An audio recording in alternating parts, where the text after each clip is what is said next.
اچھا اب rational choice theory is so wide and its application is so wide that it is used for many purposes. It is used to describe things, it is used to explain them, it is used to prescribe particular courses of action. یہ پریسکرپٹیو جو اس کا role ہے is very very important. اگر آپ European countries میں دیکھیں especially امریکہ میں اور یورپ میں، سو بہت سارے ادارے، سرکار کے ادارے یوز کرتے ہیں ریشنل چوائس تھیورسٹ کو یا ریشنل چوائس ایکسپرٹس کو مختلف قسم کی پالیسیز بنانے میں اور ان کو چلانے میں. بہت اہم رول ہے ریشنل چوائس تھیورسٹ کا اور ریشنل چوائس تھیوری کا کرائمز کو کم کرنے میں، کرائمز کے ساتھ ڈیل کرنے میں، سیکیورٹی بڑھانے میں اور ایجوکیشن ریٹس امپروو کرنے میں. بہت سارا لٹریچر اس پہ اویلیبل ہے.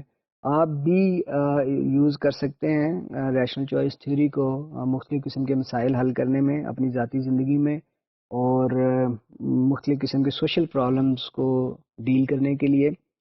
اگر آپ ریشنل چوائس تھیوری کے ازمپشنس کو اچھی طرح سمجھ لیں اور اس کی اپلیکیشن کو اچھی طرح ذہن نشین کر لیں.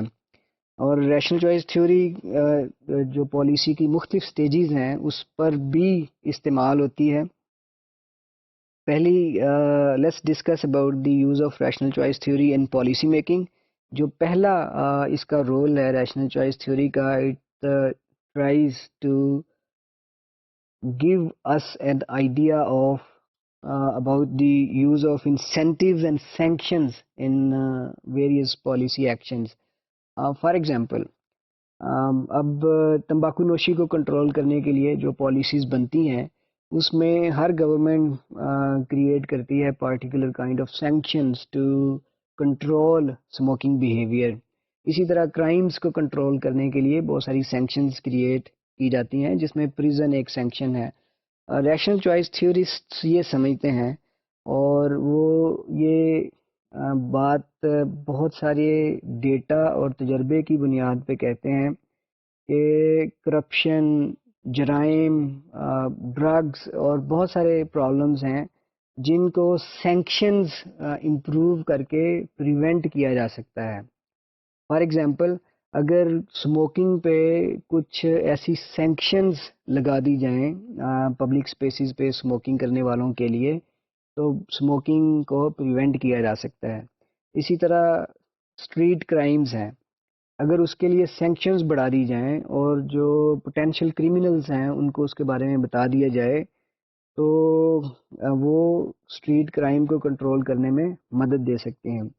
تو ریشنل چوائس تھیوری کا کام یہ ہے کہ وہ یہ سمجھنے کی کوشش کرے کہ کون سی سینکشنز کس قسم کے نیگیٹو بیہیویئر کو پریونٹ کر سکتی ہیں اور کس قسم کے اچھے بیہیویئر کو پروموٹ کر سکتی ہیں. یہ ہم چیزیں یوز کرتے ہیں اپنے بچوں کے ساتھ اسکولوں میں. For example there are certain incentives, اگر ہم وہ بچوں کو دیں تو بچے زیادہ بہتر طریقے سے پڑھتے ہیں. اگر ہم انسینٹیوز چینج کر دیں تو وہ اور زیادہ بہتر طریقے سے پڑھ سکتے ہیں. تو جو بنیادی کام ہے ریشنل چوائس تھیورسٹ کا وہ یہ سمجھنا ہے کہ کون سے انسینٹیو اور کون سی سینکشنز کس قسم کی کنڈیشن میں کام کریں گی اور کس قسم کے بیہیویئر کو پروموٹ کریں گی اور کس قسم کے بیہیویئر کو روکیں گی.